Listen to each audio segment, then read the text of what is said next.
19, com Jake Chaneiro. Esse é um podcast sobre sedução e relacionamentos alternativos, e nesse episódio vamos falar sobre homens bonzinhos. Se vocês gostam daqueles episódios em que eu fico quase meio bravo e saio por aí chutando a bunda das pessoas, vocês vão adorar esse episódio. Mas não se enganem, essa é uma análise bem profunda, acho que tão profunda quanto qualquer outra que eu encontrei, aliás mais profunda, sobre o que é a síndrome do homem bonzinho na sua raiz e quais as conclusões que se tira disso, sobre como lidar com ela. Esse é um tema muito importante, porque é um assunto que se repete ad nauseam, eternamente, na comunidade de sedução, com caras tentando se convencer todo mundo de que você pode ser bonzinho e conseguir a garota mesmo assim. Eu quero conseguir a garota sem ser um babaca. Você provavelmente já ouviu esse tipo de discurso. E vamos dissecar o lugar de onde isso vem aqui hoje. O que é o homem bonzinho? Vamos definir o que ele é precisamente e por que não é uma coisa boa e por que não funciona. Então vamos lá. O que é um cara bonzinho? Eu defino um cara bonzinho como alguém que opera a partir de 2 princípios. Primeiro princípio, ele tem terror de confronto. Ele morre de medo de confrontar as pessoas, de entrar em confrontos. Segundo, ele é desesperado por aprovação. Então são 2 características, o desespero pela aprovação e o terror do confronto. 2 características que definem um cara bonzinho. Por quê? E eu vou explicar isso. Então, antes de explicar como isso se manifesta exatamente, eu vou explicar de onde isso vem, né? A parte da biologia evolutiva que explica isso. Como vocês sabem, eu gosto muito de biologia evolutiva. É daí que vem todo o conhecimento de game, daí da prática, né, da biologia evolutiva aplicada. Esse comportamento, ele é típico de quem? Então vamos voltar mais um passo. Nós temos um organismo, que é o ser humano, que está dividido em 2 sexos, o feminino e o masculino, onde existe... Eles são sexualmente dimórficos, com a dimorfia favorecendo o macho da espécie, sendo maior e mais forte, e a fêmea que carrega a gravidez, a gestação e amamenta a criança. Então, o que isso resulta em termos de instintos? Eu estou correndo com essa explicação aqui porque não é o tema desse podcast.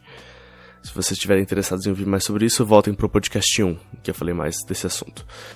Mas essa básica divisão de trabalho da natureza leva ao papel do homem como protetor e provedor, e da mulher como a cuidadora dos infantes. O que isso quer dizer? Que os homens se organizam em hierarquias masculinas. Esse é um instinto de dominância pro lado do homem, que é um instinto que leva ele a querer ascender nas hierarquias de dominância masculinas. E pro lado da mulher, a hipergamia, que é o instinto de ser seletiva sexualmente, ao contrário de uma chimpanzé fêmea, por exemplo, que não é seletiva. A mulher, né, humana, a fêmea humana, ela é seletiva sexualmente, ela tem um instinto chamado hipergamia. Ela prefere os homens que estão acima, estão no topo, estão mais elevados na hierarquia de dominância. As mulheres têm a sua própria hierarquia de dominância, nós não vamos entrar nisso aqui, mas são hierarquias diferentes. Então nós temos 2 instintos. Pelo lado dos homens, dominância, que é o instinto de ascender na hierarquia, e das mulheres, hipergamia, escolher os homens que ascendem na hierarquia. O que é uma hierarquia de dominância? Por que existe uma hierarquia de dominância? Bom, porque existem conflitos de interesses em toda a sociedade, em toda a relação social. Existem conflitos de interesse. E resolver esses conflitos tem um custo. Um custo energético, um custo de tempo, e um custo às vezes físico quando resulta em briga. Então, a dominância, a hierarquia, é uma forma rápida e eficiente de resolver os conflitos. O que isso quer dizer? Quando houver um conflito, vão se beneficiar automaticamente as pessoas que estão no topo dessa hierarquia. Por quê? Bom, porque no passado, quando houveram conflitos, as pessoas foram vitoriosas. E elas estão nessa posição, às vezes só por uma questão, no caso do reino animal, de poder. E no caso das hierarquias humanas, que são um pouco mais civilizadas, não só poder, mas também competência. Hierarquias financeiras também têm a ver com outras coisas além do poder. Mas não vamos entrar nessa discussão. O fato é que você tem a dominância, a pessoa que está em cima da hierarquia está lá, porque em conflitos anteriores ela saiu por cima. Então, em vez de ter que reiterar e refazer esse conflito em cada novo conflito de interesse que surge, já se estabelece uma forma mais rápida e menos custosa de lidar com os conflitos, que é a pessoa dominante tem razão. Você vê isso nos relacionamentos humanos, você vê isso na sociedade como um todo.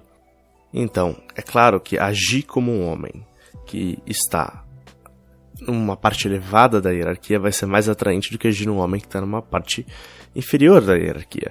E outro ponto até anterior a esse, que eu já assumi que era óbvio, evidentemente os homens que estão no topo da hierarquia vão agir de forma diferente, vão se comportar de forma diferente do que os homens que estão embaixo da hierarquia.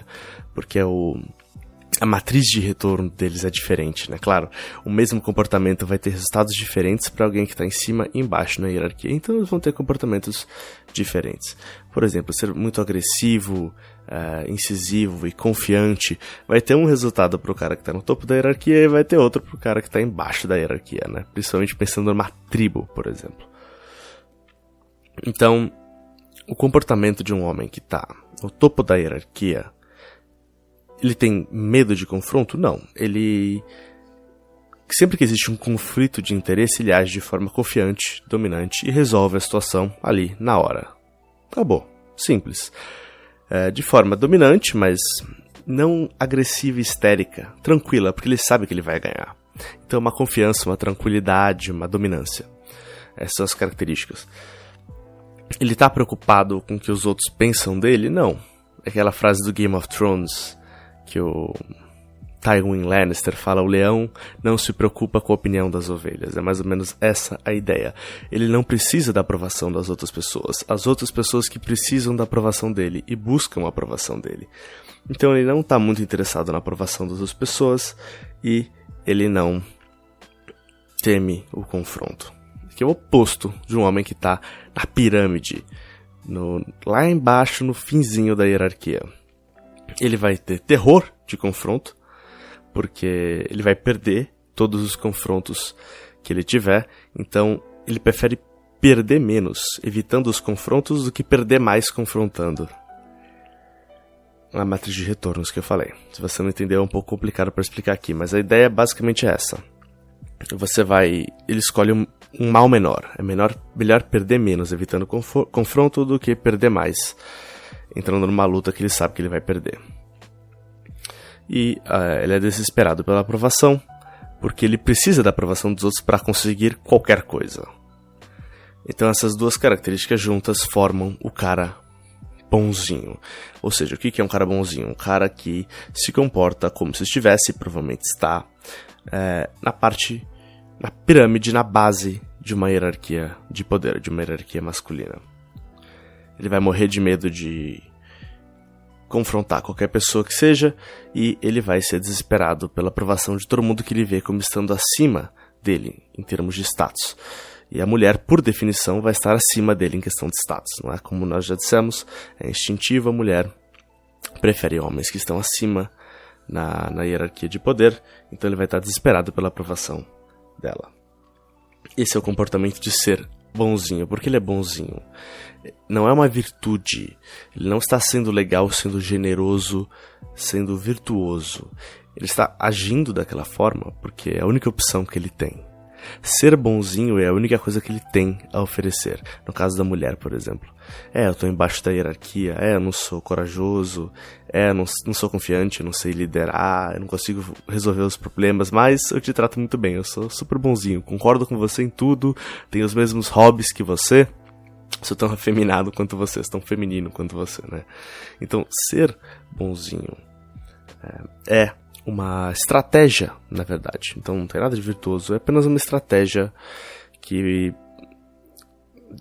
de certa forma, num sentido de determinismo biológico, faz sentido pro cara que tá embaixo da hierarquia, enquanto ele estiver embaixo na hierarquia. Mas, saindo um pouco dessa visão biológica, isso faz sentido numa tribo, em que a sua habilidade de caçar, por exemplo, e de lutar e de matar é essencial. Agora, hoje em dia, existem várias hierarquias de dominância masculina: esporte, finanças, música, as artes. Você pode escolher qualquer uma delas, e você tem inclusive a própria hierarquia agora da sedução, né? Ser o melhor artista da sedução. Então, hierarquias sociais, de ter um grande círculo social, você tem várias formas de ascender e de ser bem sucedido. Ir na academia, levantar pesos, enfim, eu poderia ficar um podcast inteiro enumerando empreendimentos humanos, empreendimentos masculinos. Mas você entende onde eu quero chegar. O ponto aqui: não estamos num determinismo biológico. Um cara que está embaixo da hierarquia, que se percebe como estando embaixo de uma hierarquia, pode sair disso. Então vira uma questão muito psicológica. Por isso que eu chamo de uma síndrome. Então é uma estratégia que talvez fizesse algum sentido 50 mil anos atrás, quando nós vivíamos em tribos, e você precisava saber matar animais e lutar contra os homens, e trazer outros homens pro seu lado, isso era tudo que contava. Então naquela época, sim, essa era uma estratégia que talvez até fizesse algum sentido. Era tudo que você podia fazer. Hoje em dia tem mais que você pode fazer. Grandes homens já foram caras bonzinhos na infância, né? Às vezes é uma questão de criação, de cultura, de crenças que você tem sobre si mesmo, mais do que qualquer fator objetivo. Então eu não estou aqui julgando uma pessoa, eu estou julgando um comportamento, um conjunto de crenças, mais do que qualquer outra coisa. Apesar de que pode parecer como que eu estou julgando uma pessoa, mas não necessariamente. Então eu quero dizer isso. A minha explicação desse comportamento da biologia evolutiva, eu não quero que isso soe determinista, ok? Já foi um dia, mas hoje não é mais. Então, ok. O cara bonzinho, ele tem medo de confronto e ele é desesperado por aprovação. Isso significa que ele é super bonzinho, ele evita conflito, ou seja, se a menina fala que gosta de alguma coisa que ele não gosta, ele mente e fala que gosta. Se ele quer fazer uma coisa, a menina quer fazer a outra, ele faz o que a menina quer fazer toda vez. Ele tá sempre buscando a aprovação dela, tentar agradar ela e evitando qualquer desentendimento, qualquer confronto a qualquer custo. Tem uma coisa que eu já ouvi de um certo familiar, que é o que se chama, aliás, é um termo comum, de manter a paz no relacionamento. Isso é uma expressão que só um cara bonzinho usaria.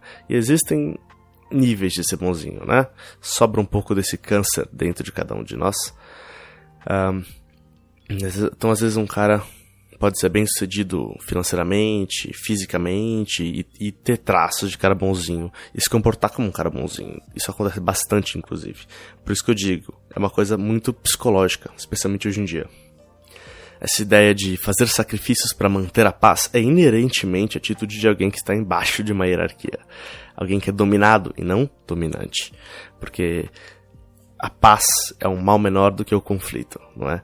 Agora, no caso da pessoa dominante, a paz é o quê? A paz é a realização do que ela queria. Ela conseguiu o que ela quer. Então, essa ideia de manter a paz no relacionamento, sua mulher pisou no seu calo, te desrespeitou, fez alguma merda, e você evita a briga pra manter a paz no relacionamento, ela falou que você tá errado de uma certa forma, um hobby que você tem você não pode ter mais, ou tentando limitar a sua liberdade nesse sentido, e você não fala nada pra manter a paz no relacionamento, você está agindo como um cara bonzinho, e você está inclusive levando essa mulher a ficar cada vez menos atraída por você, te respeitar menos e te eventualmente trair, te deixar. Então, quando você começa a agir como um cara bonzinho, quando você tenta manter a paz do relacionamento, você acaba por perder tudo. Você perde a tua dignidade, a tua coragem, a tua virtude, a tua masculinidade, o teu hobby, as tuas paixões e, eventualmente, a mulher também. E mesmo se ela não te deixar, digamos que ela é muito velha ou pouco atraente, já não conseguiria mais achar outro homem, ou tem medo de ficar sozinha porque não consegue pagar as contas sozinha, ela fica com você só porque é a única opção que ela tem, mas ela te despreza. Isso acontece também com esses relacionamentos desse tipo. Certamente não é o que você quer, não é mesmo? Então, no more Mr. Nice Guy, como diz o Alice Cooper naquela música dele, ok? Chega de ser o cara bonzinho. E não é tudo que tem que se dizer sobre essa categoria subhumana de homens aí, essa criatura pegajosa.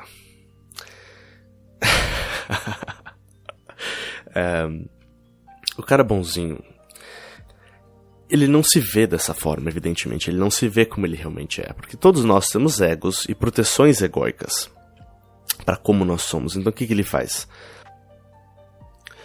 Ele cria um falso senso de superioridade moral. Porque para pensar. Por uma pessoa que está na base da hierarquia e tem terror de confronto e está desesperado pela aprovação das pessoas, quando ele vê um homem que está no topo dessa hierarquia confrontando pessoas quando existe conflito de interesse e não se preocupando em agir de formas que não necessariamente ele está sendo um babaca, mas não se importando de agir de formas em que os outros o considerem um babaca, porque ele não se importa com o que os outros pensam dele, porque ele não precisa da aprovação dos outros. Quando ele vê esse cara agindo dessa forma, ele olha e pensa, babaca, aquele cara é um babaca. Quando eu digo seja um babaca, é nesse sentido. É um babaca da perspectiva do cara bonzinho, né? Da perspectiva de alguém que está abaixo na hierarquia. Eles vão olhar pra cima e falar, babacas. O que não é verdade, necessariamente pode ou não ser verdade, mas essa perspectiva viesada de alguém que está embaixo da hierarquia é no mínimo incompleta, né? Ela não é verdadeira. Mas certamente se você age como alguém que tem dominância, é assertivo e a confiança, algumas pessoas vão te achar um babaca e tudo bem, não tem problema nenhum, isso é absolutamente normal. Se ninguém te acha um babaca, alguma coisa errada provavelmente você está fazendo, no mínimo no trânsito, alguém no mundo te acha um babaca, ok? Isso é normal e não tem problema. Mas o cara bonzinho não enxerga dessa forma. Então ele pega esses caras que agem de forma confiante, corajosa e íntegra e centrada em si mesmos, se colocam em primeiro lugar e fala babacas. E aí a identidade dele é baseada em quê? Não ser um babaca. Ou seja, ser um bonzinho. Ele constrói a identidade dele em cima de características de alguém que está na base da hierarquia social. Ele perpetua o próprio problema com a identidade que ele cria. Daí o problema ser essencialmente psicológico. Você tem essa barreira de ego enorme. De eu não vou ser um babaca. Só quero garotas se eu puder conseguir elas sem ser um babaca. Ele está aterrorizado com a possibilidade de ser percebido como um babaca. De não receber a aprovação das pessoas. Então, é um problema que acaba perpetuando a si mesmo. Ele é essa criaturazinha pegajosa, covarde, fraca, perdedora, mas que se enxerga como o grande virtuoso e o grande herói, e moralmente superior a todo mundo. E aqueles que são melhores do que ele nesses aspectos, na verdade, não passam de babacas, e as mulheres, tadinhas, tolas, enganadas por preferir eles. E aí o que isso vai criar? Inevitavelmente um senso de que o mundo é injusto. Inevitavelmente, porque se ele é o moralmente superior, se ele é que está certo, mas ele só se fode, e aqueles que estão errados só se dão bem, então o mundo, obviamente, é um lugar terrivelmente injusto. E se você acredita que você está certo, os outros estão errados, mas você só se fode, os outros se dão bem, você vai ser uma pessoa amarga. E esses caras bonzinhos se tornam, se é que já não são, pessoas amargas e passivo-agressivas. Porque quando alguém pisa no seu calo, a agressividade, aquele sangue de homem das cavernas que sobe, foi feito pra você. Não tô falando pra você começar uma briga, sair socando as pessoas na cara, mas você admitir que é um conflito, lidar com aquilo e tentar resolver aquele problema. De preferência de uma forma que agrade todo mundo, mas se não, de outra forma, de uma forma que pelo menos agrade você, né? Você tá fazendo aquilo que é certo, está defendendo os seus limites, está agindo como um homem, uma pessoa normal, uma pessoa saudável. Agora, o cara bonzinho não, ele tem terror de confronto, então essa agressão que sobe nele, ele reprime e volta pra dentro. Então ele é super bonzinho, e aí do nada ele explode. Ele explode e começa a dar discursinhos e falar assim, cerrando os dentes, mordendo os dentes. E aí do nada ele explode. Se você é uma mulher ouvindo esse podcast, eu sei que tem algumas, e você já namorou com um cara bonzinho, você vai perceber esse padrão. Ele é bonzinho, bonzinho, bonzinho, faz tudo o que você quer, só concorda com você, você é maravilhosa, linda, perfeita. E aí, de repente, ele explode. Tem uma atitude super passiva-agressiva. Então essas são as características de um cara bonzinho. Um cara que tem medo de confronto, é desesperado por aprovação, tem um ego gigantesco sobre essa falsa virtude que ele acredita ter, acredita erroneamente que o mundo é injusto nesse sentido. Não estou falando que ele não seja injusto, mas o argumento dele é errado, né? Então ele acusa o mundo de ser injusto por ser um perdedor, e ele é passivo-agressivo e amargo. Esse é o quadro correto do cara bonzinho. Não é o que a cultura popular e os filmes e até os memes, né? O que a cultura, o que a maioria das pessoas te levaria a pensar.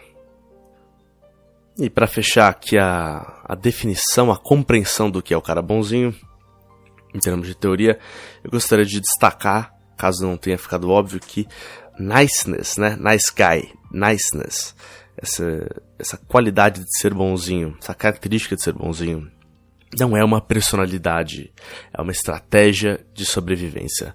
Não é uma estratégia para o sucesso, para a vitória, para a prosperidade, mas é uma estratégia de sobrevivência. Se você evitar todos os confrontos e tentar agradar todo mundo, provavelmente ninguém vai te matar. Você vai ser um perdedor, mas ninguém vai te matar. É uma estratégia de sobrevivência. Perca, mas perca menos, né? Melhor isso do que morrer. Esse é o racional por trás dessa estratégia.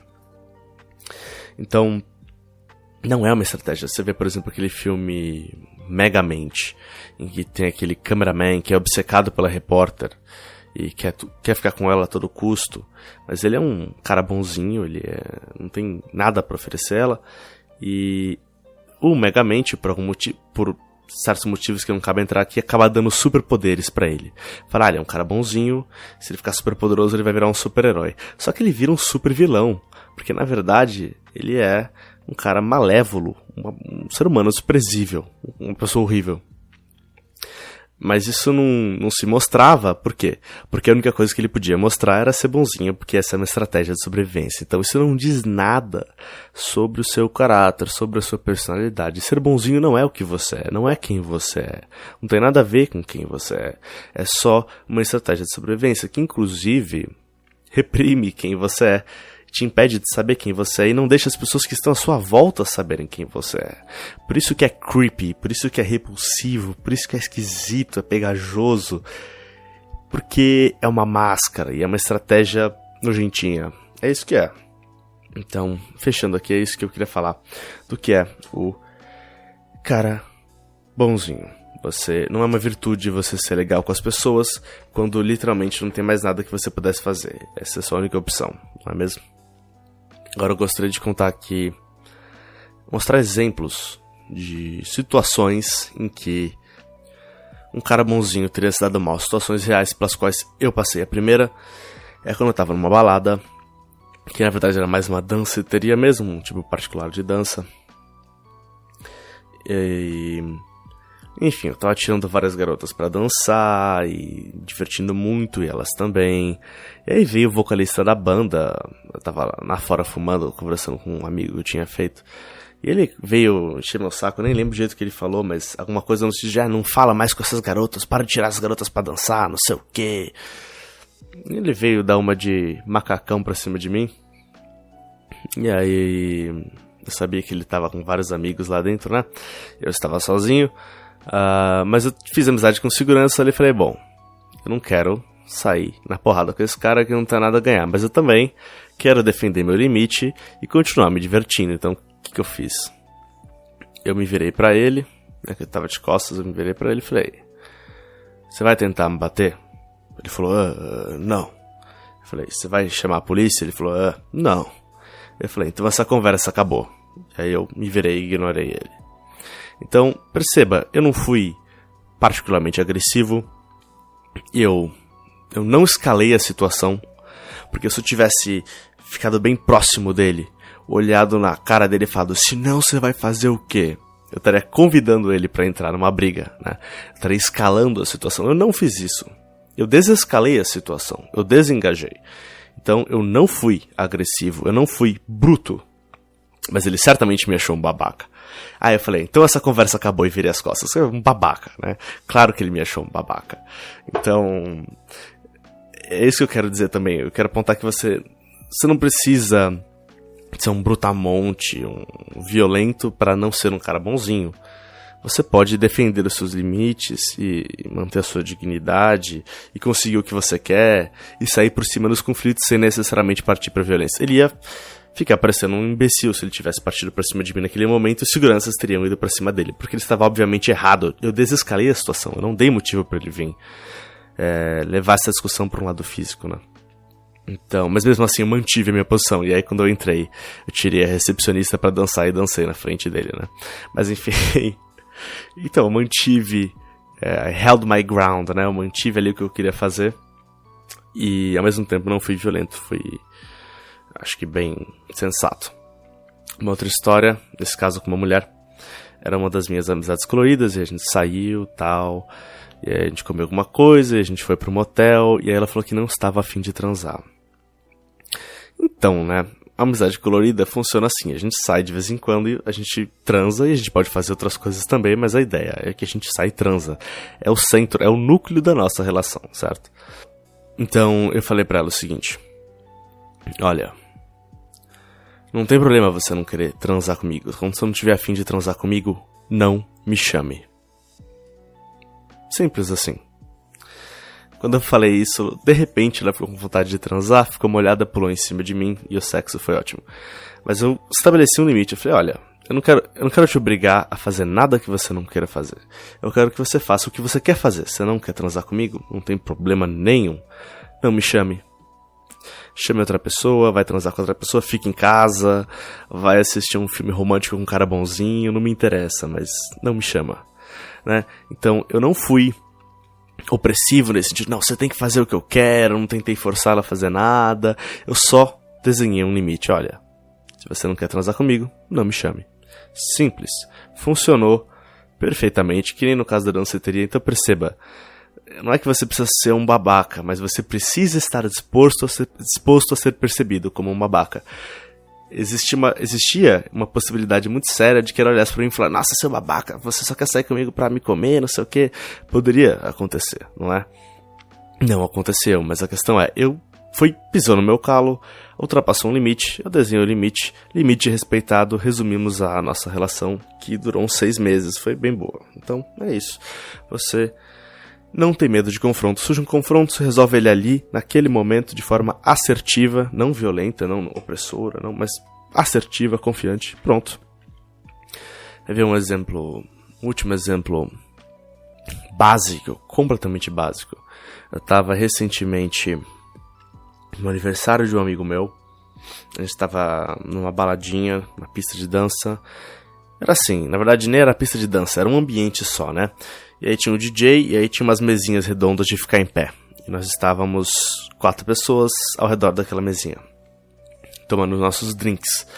E aí tinha um cara dançando de uma forma bem espalhafatosa do lado, e ele esbarrou uma vez na gente.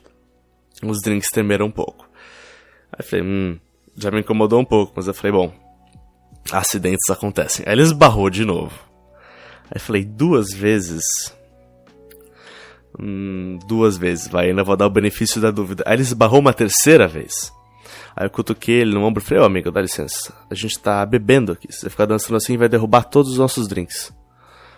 Ele, desculpa. Pronto, acabou. Não esbarrou mais nenhuma vez, problema resolvido. Então são situações simples que um cara bonzinho não sabe lidar e não sabe resolver, por exemplo. Então, eu fui educado, você pode ser educado, mas... E não precisa ser violento, não tem nada a ver com isso. Quero que isso fique bem claro. As pessoas vão testar os seus limites. Elas só vão te respeitar quando você desenhar os seus limites e defender os seus limites, senão elas não vão te respeitar. Todo garoto que cresceu brincando com outros garotos sabe disso. Eles vão te provocar, vão testar seu limite. Se você desenhar o limite e defender ele, eles passam a te respeitar, e se não, não. E tá certo, você tem que aprender a defender seus limites. Não é obrigação das pessoas adivinhar onde eles estão. E se você não defende seus limites, as pessoas vão passar por cima de você e tem mais é que passar mesmo, não é obrigação delas ficar pensando no seu bem-estar, você que tem que pensar no seu bem-estar. Se você não está interessado no seu bem-estar, por que elas deveriam estar? Não é mesmo? E aí eu quero deixar essa frase aqui como uma conclusão para você.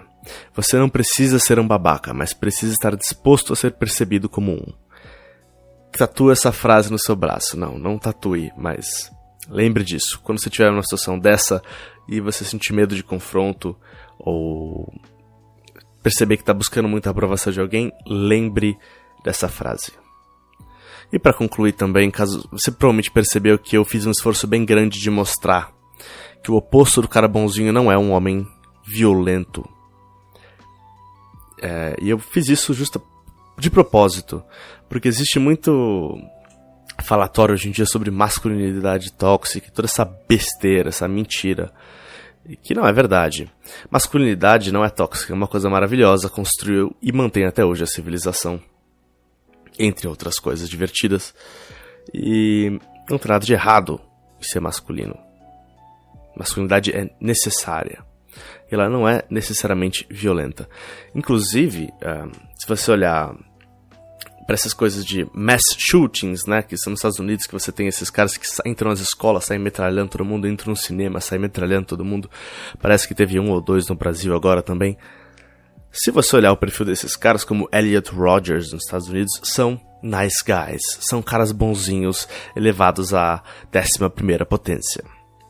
Eles são super bonzinhos, fracassados com as mulheres, afeminados, são caras que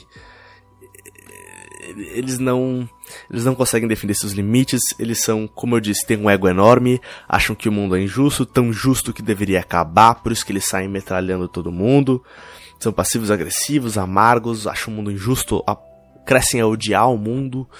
Tudo isso são consequências do cara bonzinho. Então o cara bonzinho, ou ele é um frouxo inútil que só é pisado, ou ele explode e sai matando todo mundo. Então, ele é uma bomba relógio. Ele é um capacho, um tapete, por um tempão, e um dia ele explode. Isso sim é uma masculinidade tóxica, mas não é masculinidade, né? É uma falta de masculinidade tóxica. O cara bonzinho é uma falta de masculinidade tóxica. É isso que eu queria.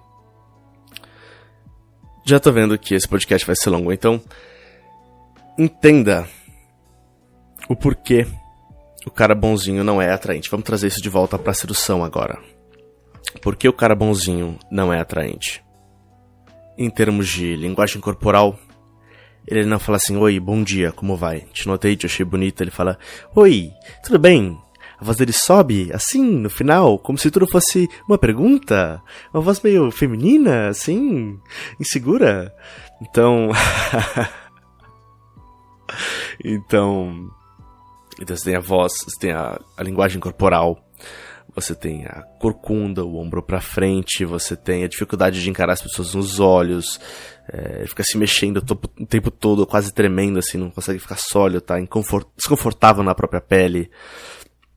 É incapaz de provocar as pessoas, discordar das pessoas, desafiar as pessoas, escalar sexualmente a interação, puxar o gatilho, qualificar uma menina pra ver se ela é boa o suficiente pra ele, isso nem passaria pela cabeça dele, né?